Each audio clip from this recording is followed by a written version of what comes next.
Good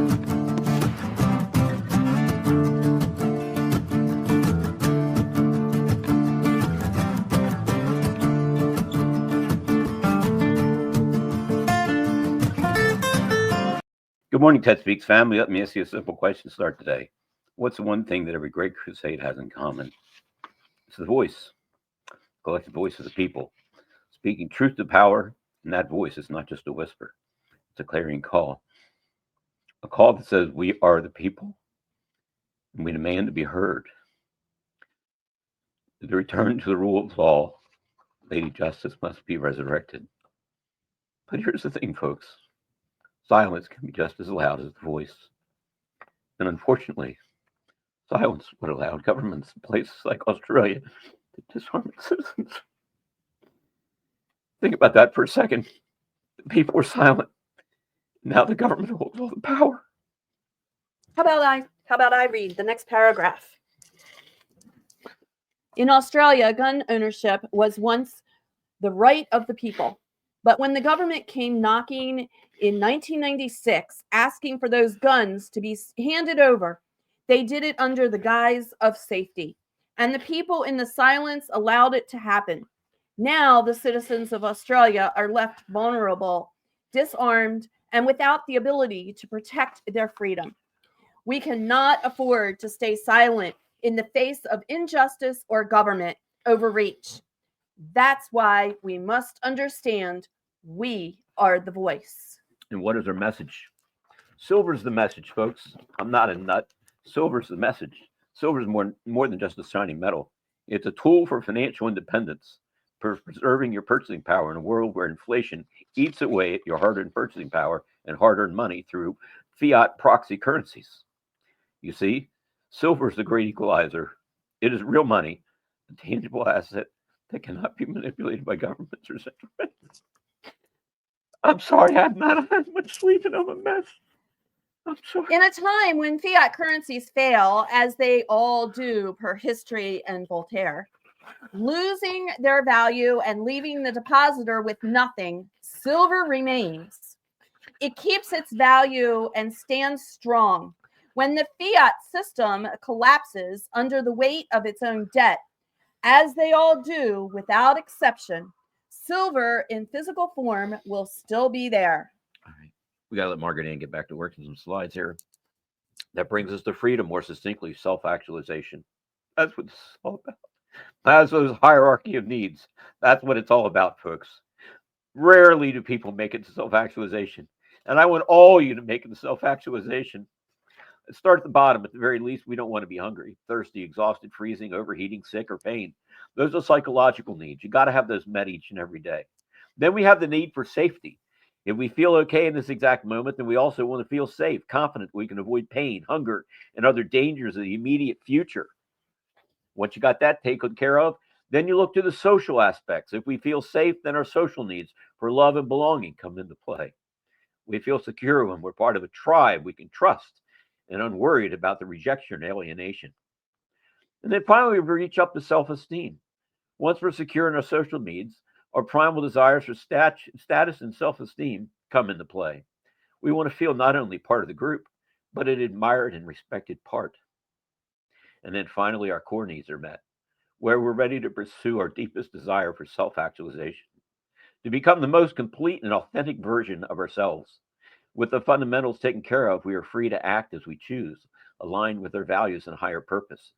When you don't have the constraints of fiat currencies gnawing at you, or the cost of living far exceeding your ability to make the money to keep pace with inflation, as we showed on the debt clock yesterday, people feel despondent.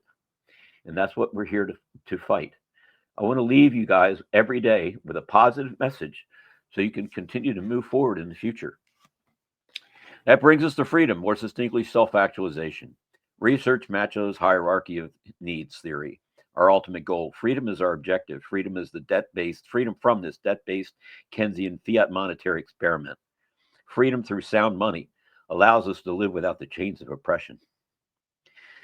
But here's a shocking fact. Did you know that in the United States there are 151 taxes on each loaf of bread?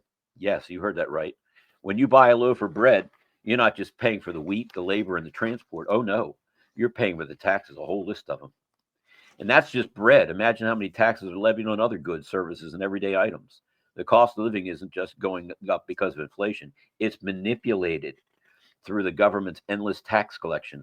It's the kind of control we're up against, but we have the power to change it. We have the power to protect our freedom, to protect our wealth, and to secure a future that values personal liberty over government control. And how do we do that? We use our voice, and we invest in what matters. We invest in silver, we invest in ourselves, and we hold it ourselves.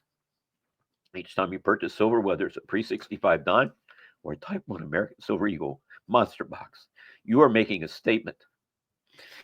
That statement says, I will not sit idly by when my life's work is robbed. I will protect my wealth, I will secure my freedom, and I will leave a lasting legacy. I have made a difference, and you will have. So here's the call to action, folks. Let's use our power. Let's speak up. Let's raise our voices in unison and declare we're not just going to stand by as the government tightens the grip. We're going to stand strong. We're going to secure our future with silver in our own physical possession. And we're going to fight for the freedoms that so many of our forefathers sacrificed for our benefit, lest they have died in vain. The future belongs to those who embrace it. Right now, we have the opportunity to embrace a future where we control our wealth, our freedoms, and our voices, but we must work together. This is an evil enemy. This war is not about bullets. It's a war about information and knowledge and truth and lies. So don't stay silent. Please use your voice. Let silver be your message. Together, let's fight for the freedom that's rightfully ours. You know how to reach me. Many of you have. Just put your lips together and blow like Martin McCall did in 1944. The have and have. Hold your own. If you don't hold it, you don't own it. And I'd like to credit with that saying. Only hold according to the realm.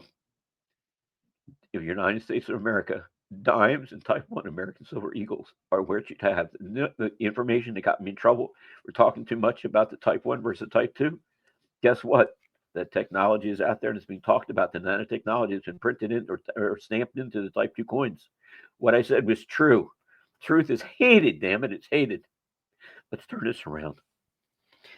I'm very sorry for today. I haven't had much sleep. And I made a lot of friends in Australia. And they're great people. And I'm so sorry that this happened. But I'm going to fight like hell to turn this around. You heard about Mad Dog. Wait for Bulldog coming out of this. Bulldog, my God, man. You talk to some of the people around in Maryland about estate planning. When the name the Provenza group came up, they shuddered because truth was coming out and their clients weren't told the truth. Married LA Lakers legend sexually assaulted schoolgirl at 15 years of age in a locked janitor's closet.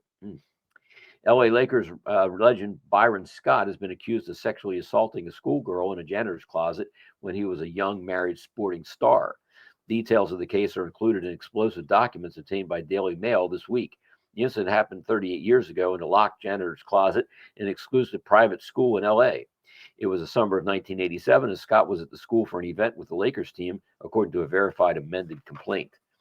Ex-Bellingcat child porn researcher commits suicide over conviction for abusing his own child. Wow. Former operative of the group, Daniel Romian, also had a prior conviction for child porn possession before getting his job. This one's not for the weak of heart. This guy is a convicted pedophile. Had over 1,000 photos and videos of kids, toddlers as young as 3. There were animals raping the kids in some of the videos and photos, and also adults. This guy had 6 indictments signed off by South Carolina Attorney General Alan Wilson in a plea deal that took 15 minutes. Guess what? Of the 6 indictments, 5 were dropped. How many does that leave us with? That leaves us with 1 indictment. Alan Wilson signed off on a deal where he was convicted of 1 indictment, 3rd degree. Remember, over 1,000 photos and videos of toddlers as young as 3, including animals. It's disgusting. They did the deal in 15 minutes. You want to guess how much time this pedophile served? He served 1 day in jail. It was, quote, time served, 1 day for all this. You know what that makes Alan Wilson, South Carolina's Attorney General? You know what that makes him? He protects pedophiles. He's a pedophile protector.